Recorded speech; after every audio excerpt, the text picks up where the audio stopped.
You are a cemetery. Within you lie the rotting corpses of 1,000 different people you once were. The shy child, the people pleaser, the victim, the dreamer who believed the world owed them something. Each of these dead selves represents a limitation you transcended, a weakness you buried, a comfort zone you obliterated in your march towards something greater. But here's what most people don't understand. These deaths weren't accidents, they were murders, and you were the killer. Tonight, we confront the most brutal truth about transformation. The path to power is paved with dead versions of you. In the grand theater of human evolution, there exists no more tragic figure than the person who possesses unlimited potential for growth, but remains forever loyal to the limited person they used to be. These individuals carry within themselves the capacity for greatness, the raw materials for transformation, the capability for transcendence, yet they choose to remain bound to identities that were forged in weaker moments, shaped by lesser circumstances, and designed for smaller possibilities than they now face. Tonight, we descend into the philosophical graveyard where comfortable self-concepts go to die, and powerful new identities rise from their ashes. We will explore why your attachment to who you were is the primary obstacle to who you could become, why every step toward authentic power requires the systematic assassination of previous versions of yourself, and why the courage to commit psychological murder against your own limitations is not self-destruction, but the ultimate act of self-creation. Through the ruthless transformation philosophy of Friedrich Nietzsche, who understood that the Übermensch emerges only through the complete annihilation of all previous versions of the self that accepted human limitations as permanent, through the strategic metamorphosis insights of Niccolò Machiavelli, who recognized that princes who remain loyal to outdated versions of themselves will be destroyed by those who embrace radical reinvention, through the death and rebirth psychology of Carl Jung, who revealed that individuation requires the systematic killing of false personas in favor of authentic selfhood, through the existential courage of Jean-Paul Sartre, who showed that authentic existence requires the continuous murder of who you were in favor of who you choose to become, and through the phoenix wisdom of those who have burned their previous selves to ash and risen more powerful from the flames, we will uncover why your graveyard of dead identities is not a tragedy, but a testament to your power to transcend any limitation through the courage to kill what no longer serves your evolution. By the end of this philosophical autopsy, you will understand why successful people appear to have no connection to their past selves, why transformation requires homicide against your own comfort zones, and why the willingness to become a serial killer of your own limitations is not psychological instability, but the foundation of unlimited growth potential. The question that will determine whether you remain trapped in the mausoleum of who you were or liberated into the infinite possibilities of who you could become is this: are you willing to murder every version of yourself that stands between you and the power you seek to claim? Friedrich Nietzsche stands as philosophy's greatest advocate for psychological homicide, the systematic killing of all versions of yourself that have accepted limitations, embraced comfort, or settled for mediocrity when greatness remained possible. His concept of self-overcoming is fundamentally about murder, the murder of the human who accepts human limitations in favor of the Übermensch who transcends them through relentless self-assassination and rebirth. Nietzsche understood that most people remain trapped in psychological museums, carefully preserving every version of themselves they have ever been, maintaining loyalty to identities that were forged during periods of weakness, ignorance, or limited circumstances. They mistake these historical selves for their permanent nature, and therefore resist the changes that would require killing aspects of their identity they have grown comfortable inhabiting. The philosopher observed that this attachment to past selves serves as the most sophisticated form of self-imprisonment, a voluntary confinement to capabilities and possibilities that served previous circumstances but prevent adaptation to current opportunities. The person who insists on remaining recognizable to their past self has chosen familiar limitation over unfamiliar transcendence. Nietzsche's path of self-overcoming requires what he called the eternal return test, the question of whether you would choose to live your exact life infinite times. For most people, the answer reveals their desperate need for self-murder because their current identity produces outcomes they cannot bear to repeat eternally. This recognition creates the psychological crisis necessary for authentic transformation. The will to power, in Nietzsche's understanding, manifests as the drive to kill, not just external obstacles, but internal limitations that have been mistaken for essential characteristics. This drive requires the courage to examine every aspect of current identity and systematically murder those elements that constrain rather than enhance your capabilities. The Übermensch emerges through the complete genocide of slave morality identities that accept external limitation, seek external validation, and submit to external authority in favor of master morality identities that create their own values, validate their own worth, and command their own authority through demonstrated superiority. This transformation cannot be partial or gradual. It must be total and immediate, because partial self-murder leaves you psychologically fragmented, maintaining old limitations while attempting to develop new capabilities. The person who tries to preserve comfortable aspects of their old identity while murdering uncomfortable limitations creates internal civil war that prevents authentic evolution. Nietzsche's insight reveals that the greatest act of self-love is the willingness to murder aspects of yourself that no longer serve your highest development. This murder is not self-hatred, but self-respect expressed through the refusal to remain limited to capabilities that represent your past rather than your potential. The process of self-overcoming requires developing what Nietzsche called amor fati, love of fate, including the difficult fate of having to kill comfortable versions of yourself in favor of challenging versions that demand more courage, capability, and commitment than you have previously demonstrated. The Nietzschean path demands that you become a serial killer of your own limitations, murdering each comfortable identity the moment it begins to constrain your growth, rather than enhance it.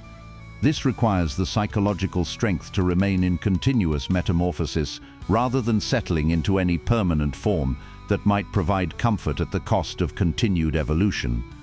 The person who masters Nietzschean self-murder discovers that they are not a fixed entity with permanent characteristics, but a dynamic process of continuous becoming that can transcend any limitation through the courage to kill whatever prevents their advancement toward greater power, creativity, and authentic self-expression.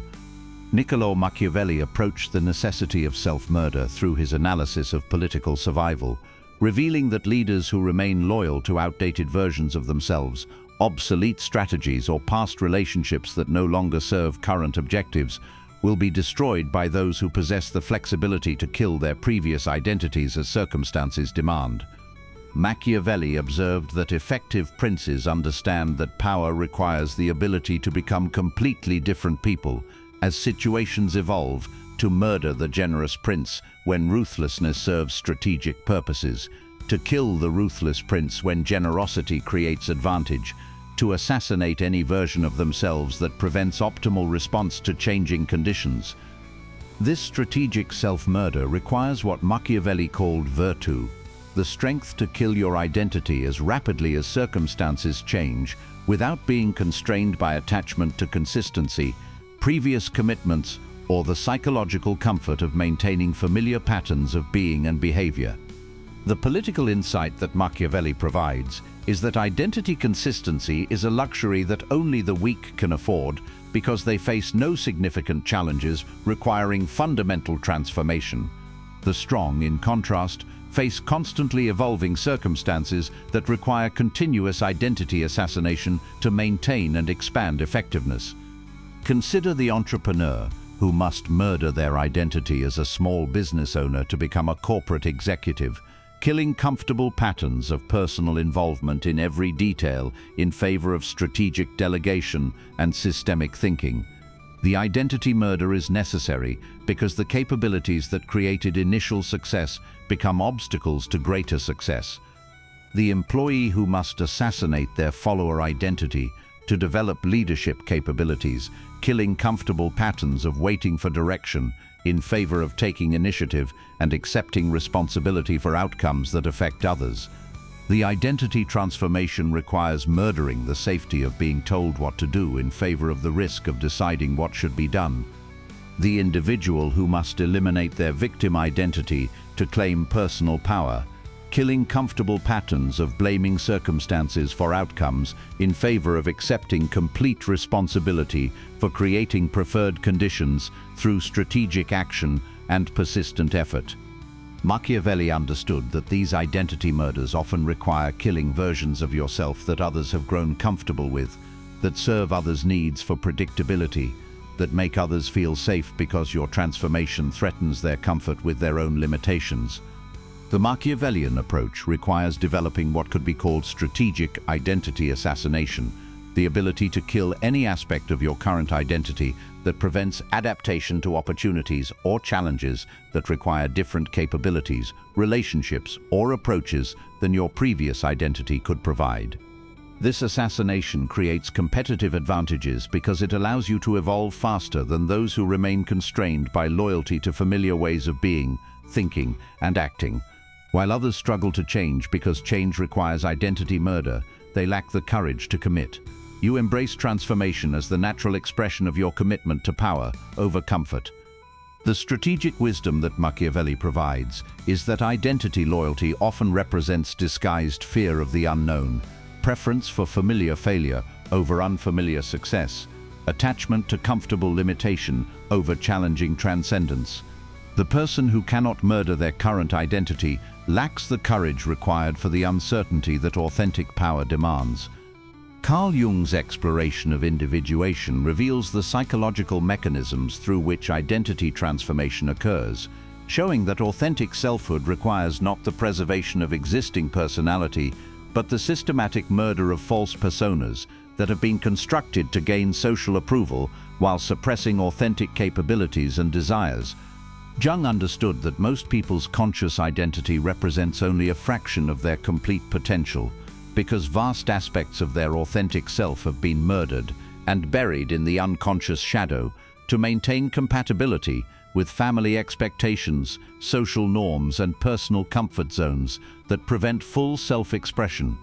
The individuation process requires what Jung called resurrection of the murdered self, the systematic recovery and integration of authentic aspects of personality that were killed during childhood and adolescence to maintain social acceptance.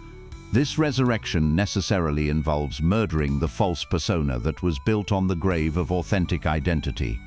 Consider the person who murdered their creative self to become acceptable to practical parents, burying artistic desires beneath responsible career choices. Individuation requires murdering the responsible persona to resurrect creative capabilities that were sacrificed for approval but remain essential for authentic fulfillment. The individual who killed their aggressive self to maintain social harmony, suppressing competitive instincts beneath cooperative behavior patterns.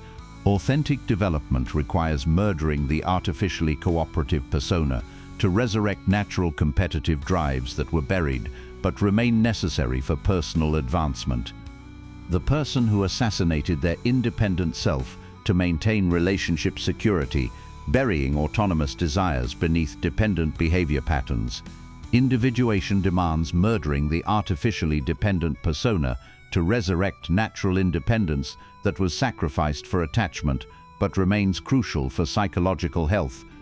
Jung observed that this resurrection process creates internal warfare because it requires killing identities that have provided psychological comfort, social acceptance, and relationship stability in favor of authentic identities that may initially create discomfort, rejection, and relationship disruption.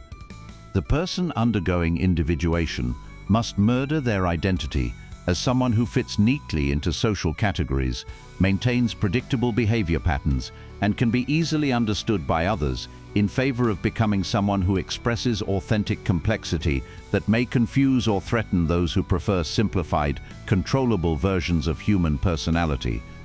This identity murder necessarily creates what Jung called the dark night of the soul, the psychological crisis that occurs when familiar identity structures are destroyed, but new authentic structures have not yet stabilized.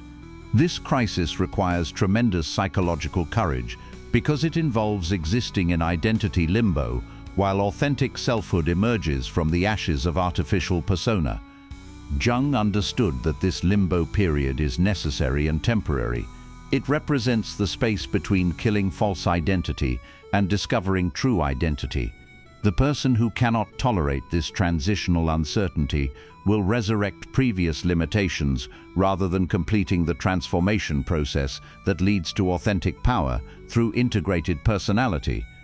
The Jungian insight reveals that identity murder is not self-destruction, but self-discovery, the process of finding who you actually are, when all social constraints, psychological defenses, and comfort-based limitations are systematically eliminated through courageous self-examination and authentic self-expression. The individuation process also requires what Jung called the integration of opposites, the ability to murder either-or identity limitations in favor of both and identity completeness that allows authentic expression of different aspects of complete personality according to circumstances rather than artificial consistency that prevents appropriate adaptation. The practical implications of understanding that power requires identity murder extend into every area where your current self-concept may be preventing access to capabilities, opportunities, or levels of effectiveness that require fundamentally different ways of being, thinking, and interacting with reality. In professional development, identity murder means recognizing that career advancement often requires killing comfortable professional identities that served previous levels of responsibility but prevent advancement to higher levels requiring different capabilities, relationships, and approaches to work and leadership. The technical expert must murder their expert identity to develop management capabilities that require different skills than technical mastery. The manager must kill their management identity to develop executive capabilities that require strategic thinking rather than operational focus. Each advancement requires identity assassination. In personal relationships, identity murder means recognizing that relationship evolution often requires killing comfortable relationship identities that served previous levels of intimacy but prevent deeper connection, requiring greater authenticity, vulnerability, and mutual challenge than previous relationship patterns could accommodate. The people pleaser must murder their people-pleasing identity to develop authentic relationships based on mutual respect rather than one-sided accommodation. The conflict avoider must kill their conflict avoidance identity to develop intimate relationships requiring honest communication about difficult topics. In personal development, identity murder means recognizing that growth requires killing comfortable identity limitations that provided psychological safety but prevent access to capabilities, experiences, or levels of achievement requiring greater courage, commitment, and capability than previous identity could generate. The victim must murder their victim identity to access personal power, requiring acceptance of complete responsibility for outcomes. The perfectionist must kill their perfectionist identity to access creative capabilities requiring tolerance for imperfection and experimentation. The process of strategic identity murder requires what could be called psychological assassination skills, the ability to identify which aspects of current identity serve continued growth versus which aspects prevent it, and the courage to systematically eliminate limiting aspects while nurturing growth-supporting aspects.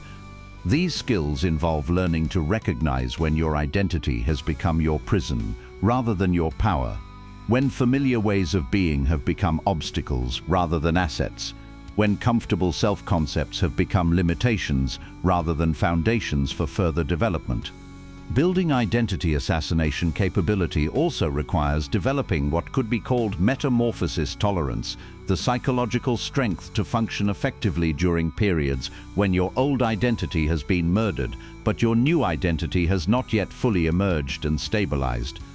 This tolerance cannot be developed intellectually, but must be built through repeated experience of identity transformation, through the gradual development of comfort with psychological uncertainty, through the growing confidence that you can recreate yourself successfully, regardless of how many times previous versions of yourself must be eliminated. Perhaps most importantly, identity murder requires accepting that others will resist your transformation because your evolution threatens their comfortable understanding of who you are and their own attachment to limitation as permanent rather than chosen. Family, friends and colleagues may attempt to resurrect dead versions of you that they preferred to current versions. These resurrection attempts represent tests of your commitment to continued evolution versus your attachment to others' comfort with your limitations. The person who allows others to resurrect murdered versions of their identity will never complete transformation processes requiring sustained commitment to growth over comfort, authenticity over approval, power over social acceptance. The ultimate recognition is that the path to power is paved with dead versions of you.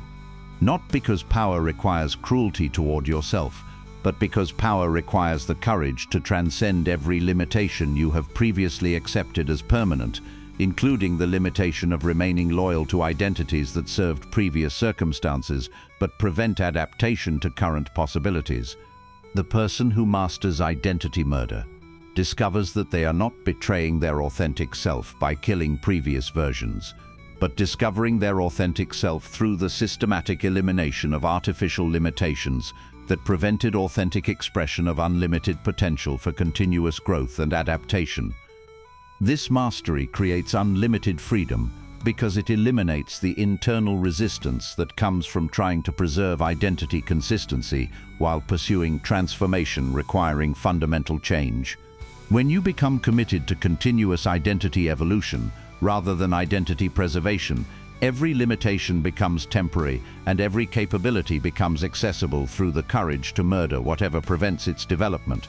The choice that determines whether you remain trapped in the mausoleum of who you were or liberated into infinite possibilities of who you could become is ultimately about courage. Will you continue preserving identity limitations that serve your past comfort rather than your future power? Or will you develop the strength to murder every aspect of yourself that prevents access to your highest capabilities? The path to power is paved with dead versions of you. Not because power requires self-destruction, but because power requires self-transcendence through the systematic elimination of every identity element that constrains rather than enhances your ability to create the outcomes you want. In a world that respects capability more than comfort, results more than intentions, power more than excuses, your past selves served their purpose by bringing you to this moment of choice. Now they must be honored through murder rather than preservation, thanked through transcendence rather than maintenance, loved through assassination rather than loyalty to limitations that prevent your evolution into everything you are capable of becoming. Stop preserving versions of yourself that were designed for circumstances you have transcended, problems you have solved, levels of capability you have exceeded. Start murdering every identity limitation that prevents access to power levels requiring greater courage, competence, and commitment than previous versions of yourself could generate. This is not self-hatred. This is self-love, expressed through the refusal to remain bound by what you have been in favor of unlimited exploration of what you could become through systematic identity transcendence. This is not instability.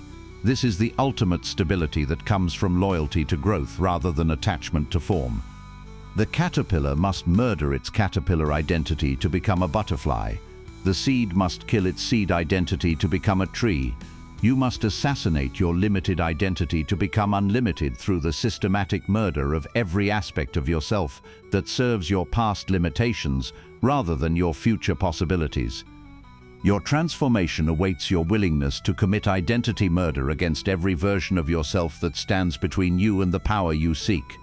Become a serial killer of your own limitations. Murder every comfortable identity that prevents uncomfortable growth. Assassinate every familiar self that constrains unfamiliar transcendence. The path to power is paved with dead versions of you. Begin the killing now. Your unlimited future is calling for the murder of your limited past. Answer that call. Commit those murders. Walk that path paved with the corpses of who you used to be, toward the throne of who you are becoming.